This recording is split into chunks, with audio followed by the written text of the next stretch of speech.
don't know this, but there's a brain structure called the anterior mid-cingulate cortex. As we pointed out before, that's a noun, it's a name, it doesn't mean anything. Right. We could call it the Cookie Monster. Right.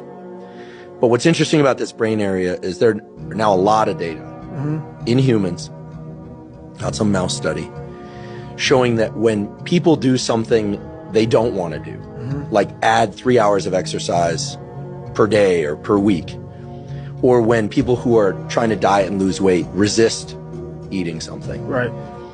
When people do anything that they, and this is the important part, that they don't want to do. Right. It's not about adding more work, it's about adding more work that you don't want to do. Yes. This brain area gets bigger. Yep. Now here's what's especially interesting about this brain area to me. And by the way, I'm only learning this recently because it's new data, but there's a lot of it. The anterior mid-cingulate cortex is smaller in obese people.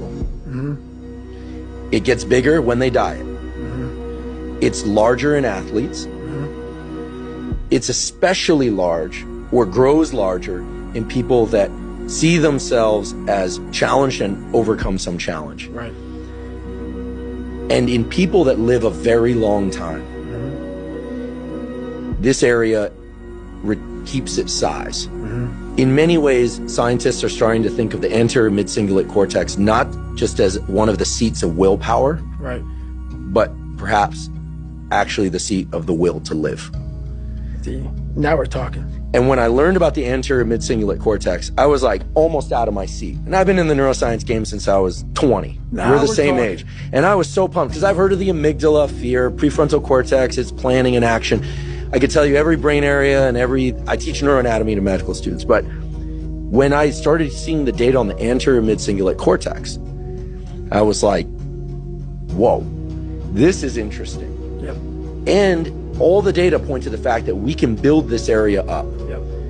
But that as quickly as we build it up, if we don't continue to invest in things that are hard for us, that we don't want to do, that's the part that feels so Gauguin-esque to me, that we don't want to do. Like if you love the ice bath, yeah, I love the ice bath, and you go from 1 minute to 10 minutes, guess what? Your anterior mid-cingulate cortex did not grow. None. But if you hate the cold water, if you're afraid of drowning and you get into water and put your head under, then your anterior mid and survive, then the anterior mid-cingulate cortex gets bigger. But if you don't do it the next day, or if you do it the next day and you enjoy it, because hey, I did it yesterday, woohoo, happy me, Merry Christmas, as you would say. Merry Christmas. Guess what? The anterior mid-cingulate cortex shrinks again. Yep.